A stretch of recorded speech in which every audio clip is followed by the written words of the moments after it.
Doctor ortho Ayurvedic oil और capsule, अब दर्द भी घुटने टेकेगा। छत्तीसगढ़ में मोन्था का असर खत्म, दक्षिण पश्चिम जिलों में अब भी बारिश की संभावना, किसानों को नुकसान हो सकता है, कल से मौसम ड्राई।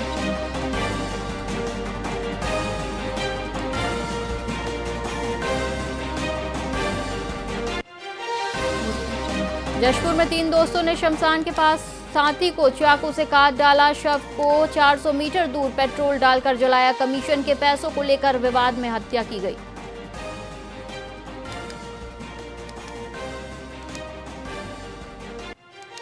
दुर्ग में महिला तांत्रिक ने कहा 100 गुना पैसे बढ़ेंगे, 11 लाख 11 करोड़ बनेगा। एकादशी के दिन तंत्र मंत्र, ड्राइवर को नींबू सिंदूर लेने भेजा और कैश लेकर गिरोह फरार हुआ।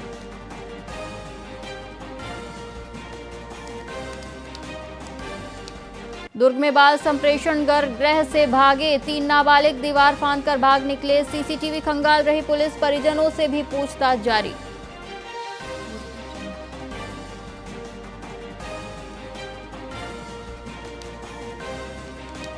धान के अवैध परिवहन रोकने के लिए बनाए गए 10 अंतर्राज्यीय चेक पोस्ट, रायगढ़ में 4 टीमों की 3 पालियों में ड्यूटी, 24 घंटे रखेंगे निगरानी।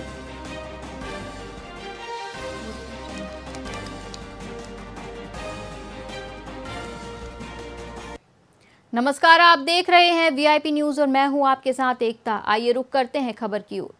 राजनांदगांव के बसंतपुर क्षेत्र के वार्ड नंबर 42 और 43 में दूषित पानी से लोगों की परेशानी बढ़ गई है। नलों से पीला और हरे रंग का पानी आने से बच्चों में पीलिया, खुजली और लाल दाने की शिकायतें लगातार बढ़ रही हैं। बीते सप्ताह 4 बच्चे पीलिया से ग्रसित मिले थे, जबकि एक और बच्ची की जांच रिपोर्ट पॉजिटिव आई है। स्थानीय लोगों ने बताया कि कई जगह पाइपलाइन में लीकेज है और शिकायत के बावजूद नगर निगम ने ध्यान नहीं दिया। वार्ड की महिलाओं ने बताया कि फिटकरी डालकर भी पानी उपयोग लायक नहीं हो पा रहा है। पूर्व पार्षद ऋषि शास्त्री ने आरोप लगाया कि निगम अधिकारी अमृत मिशन योजना के ठेकेदार को बचाने में जुटे हैं, जिससे क्षेत्र में पीलिया और डायरिया तेजी से फैल रहा है।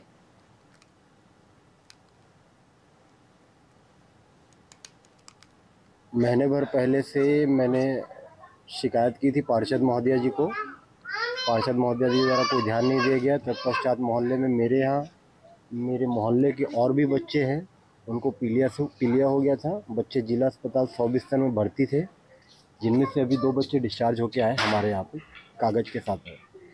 ऐसी बात है। और पानी की सप्लाई जो पिछले कुछ महीनों से हो रही है, बहुत ही गंदे तादाद में हो रही है। पहले इसको ना थोड़ा बुखार था, 2-3 दिन थे बुखार हो रहे थे। फिर उसके बाद डॉक्टर के पास गए तो डॉक्टर बोले इसके आँख को देखकर कि इसको पीलिया का शिकायत है। फिर हम लोग पीलिया का टेस्ट कराने बोले और टाइफाइड का, तो टेस्ट में टाइफाइड और पीलिया निकले। फिर वो डॉक्टर के पास गए, फिर डॉक्टर वैद्य के पास गए तो डॉक्टर वैद्य बोले बच्चे को देख लो, फिर नहीं तो एडमिट करना पड़ेगा, ऐसे करके बोले हैं। पानी भी तो गंदा आ रहा है और हमारे घर तो सब चीज़ का सुविधा है, पता नहीं अब कैसे हो गया है। ये गंदा पानी बहुत दिन से आ रहा है ना, साफे पानी नहीं आता। पानी की समस्या है, हरा हरा आवत थे, शाम सुबह हरा हरा थे और पियक से में घलों को फिटकिरी मिला था और नहा के में घलों फिटकिरी मिला था। वो का कहते हाथ पर दर्द होते, खुजली होते, सब के सब में खुजली है। ये होते 2-3 महीना हो गए। वार्ड में कल मुझे वार्ड वासियों ने घर आकर के संज्ञान में लाया कि पानी विगत 15 दिनों से बहुत गंदा आ रहा है, जिसको लेकर के उन्होंने आयुक्त महोदय और पार्षद महोदय को अवगत कराया था, परंतु समाधान नहीं मिल पाया।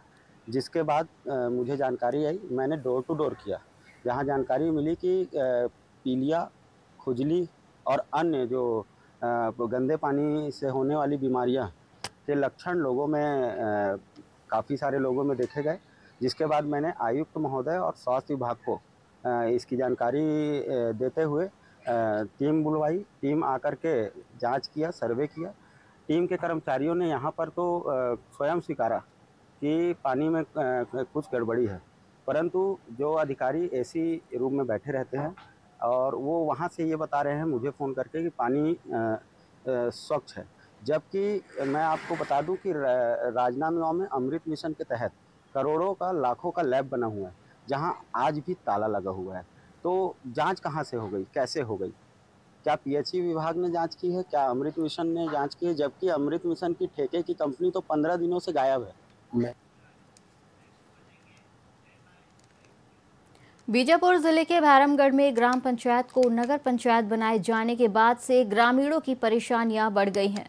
नगर पंचायत क्षेत्र में आने वाले 17 पारा वासियों को सड़क, बिजली, पेयजल और सफाई जैसी बुनियादी सुविधाएं नहीं मिल पा रही हैं। मनरेगा जैसे रोजगार कार्यक्रम भी बंद हो गए हैं, जिससे बेरोजगारी बढ़ी है। वहीं टैक्स का अतिरिक्त बोझ ग्रामीणों पर पड़ा है। अब स्थानीय निवासी नगर पंचायत भंग कर बैरमगढ़ को दोबारा ग्राम पंचायत का दर्जा देने की मांग कर रहे हैं और राज्यपाल को ज्ञापन सौंपने की तैयारी में हैं।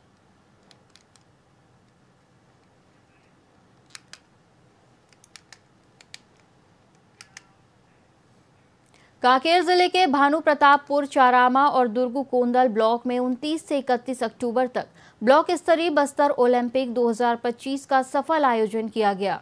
3 दिवसीय इस खेल महोत्सव में लगभग 20,000 से अधिक प्रतिभागियों ने हिस्सा लिया। दुर्गु कोंदल में 5400, चारामा में 8000 और भानु प्रतापपुर में 6303 खिलाड़ियों ने विभिन्न पारंपरिक खेलों में अपना कौशल दिखाया।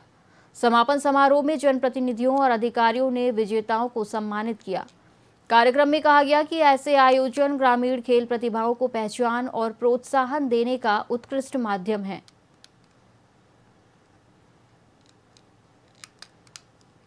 आज बस्तर दुर्गु कोंदल ब्लॉक में जो बस्तर ओलंपिक विकासखंड स्तरीय का समापन के अवसर है और जिस प्रकार से हमारा जो प्रदेश की विस्मृत साई की जो सरकार है वो कहीं ना कहीं हमारे बस्तर को के सभी युवा वर्ग हो, चाहे महिला वर्ग हो, चाहे सभी जनों को एक सामान्य दृष्टि से इससे जोड़ रही है और ये ओलंपिक के माध्यम से यही संदेश दे रहे हैं कि हम अपने आप को खेल के साथ जोड़ें, शिक्षा के साथ जोड़ें, तभी हमारा जो बस्तर है वो आगे बढ़ेगा, विकास की ओर बढ़ेगा। बस्तर ओलंपिक खेल का आयोजन माननीय हमारे प्रदेश के मुख्यमंत्री विष्णुदेव साय का सोच है कि हमारे बस्तर को आगे बढ़ावा करने के लिए यहाँ खेल अपने अंदरूनी क्षेत्र बस्तर में खेल को रखा गया है, क्योंकि हमारे ग्रामीण क्षेत्र के लोग खेलें और जागरूक रहें और अपने खेल का प्रतिभा, छिपे हुए प्रतिभा को दिखाएं। ये बढ़िया अवसर है। बस्तर ओलंपिक के माध्यम से जो अभी पढ़ने वाले छात्र छात्राएं हैं उनको अपना खेल प्रतिभा को निखारने का अवसर मिल रहा है। ये पूरे ब्लॉक का था और पूरे बस्तर संभाग में ये खेलकूद प्रतियोगिता का आयोजन हो रहा है।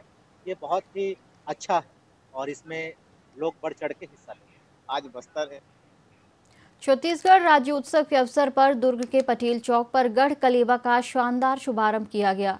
यहाँ छत्तीसगढ़ी पारंपरिक व्यंजनों के साथ साथ कम कीमत पर भरपेट भोजन की व्यवस्था रखी गई है। नरेंद्र बेसिन सिद्धेश्वर सहायता समूह अंजोरा द्वारा संचालित ये केंद्र रोजगार और संस्कृति को बढ़ावा देगा। स्वादिष्ट व्यंजनों का ये केंद्र अब सुबह 4 बजे से लेकर रात 8 बजे तक रोजाना खुला रहेगा, जहां लोग कम खर्च में छत्तीसगढ़ी स्वाद का आनंद ले सकेंगे। और मेन तो हम लोग पारंपरिक डिशों पे ध्यान दे रहे हैं कि छत्तीसगढ़ में सभी को पारंपरिक डिशें बहुत ही आसानी से और बिल्कुल शुद्ध तरीके से मिले, साफ सुथरे तरीके से। तो हाइजीनिक का मेन ध्यान रख रहे हैं हम लोग कि कोई मिलावट ना हो, कुछ ना हो, प्योर चीज़ें खिलाएं। भले उनसे 2 पैसे हम ज़्यादा लेते चार्ज करें, लेकिन कम से कम वो शुद्ध चीज़ें खाएँ। हम लोग इसकी कोशिश मेन कर रहे हैं। आज ओपनिंग भी है और छत्तीसगढ़ का जन्म का 25वां वर्ष भी है। रजत जयंती समारोह चल रहा है, पूरी राज्योत्सव के उसमें हम लोग आज चीला और फरा उसको स्पेशल रखे हैं। और दुर्ग में प्रॉपर रूप से भजिया मिलते ही नहीं है, उसको भी हम लोग रेगुलर रखें। राजनांदगांव निवासी लेफ्टिनेंट विनोद रजक ने 34 साल भारतीय सेना में सेवा पूरी कर रिटायरमेंट लिया। रेलवे स्टेशन पर पूर्व सैनिकों, परिजनों और स्थानीय देशभक्तों ने उनका भव्य स्वागत किया। 1991 में सेना में शामिल हुए रजक ने असम, नागालैंड, जम्मू कश्मीर और राजस्थान सहित कई क्षेत्रों में सेवा दी। उन्होंने 1999 के कारगिल युद्ध और 2025 के ऑपरेशन सिंदूर में भी भाग लिया। रिटायरमेंट के बाद वो युवाओं को सेना में जाने के लिए प्रेरित करेंगे और आधुनिक हथियारों से लैस भारतीय सेना के बदलाव की जानकारी साझा करेंगे। मैं आप लोग के सहयोग से इस सेना में गया था। 1991 में मैंने सेना ज्वाइन किया था उस समय सेम इसी तरह से माहौल था जब मैं फौज में ज्वाइन किया था। आज जब मैं 34 साल की सर्विस करके वापस आया हूँ, वही अनुभव और वही अंदाज आज मेरे देश की जनता, मेरे राज्य की जनता और मेरे प्रदेश की जनता और मेरे जिले की जनता की है। और ये जो मेरे फौजी भाई जो एक्स में से पहले आए हुए हैं रिटायर होके, उनका और उससे ज़्यादा उत्साह है कि मैं आज इनके क्लब में मिल गया हूँ और इनके साथ जुड़ गया हूँ। कोई भी सेना से अपनी सेवा दे के लौटता है, वहाँ सेना में अनुशासित रहता है और अनुशासन ही अपनी ड्यूटी देता है। वह पूरे भारत माता की सेवा के लिए जाता है और भारत माता की सेवा निरंतर करता रहता है। उसमें एक जज्बा रहता है। वहाँ वो लड़ते थे, वहाँ जो लड़ते थे हथियारों से, अब यहाँ आके लड़ेंगे हम संस्कारों से, अच्छे विचारों से। ये मतलब कोई भी जो है सेना में, तो हर किसी को सेना में जाना चाहिए। इस बुलेटिन में फिलहाल इतना ही। आप देखते रहिए VIP न्यूज़। नमस्कार।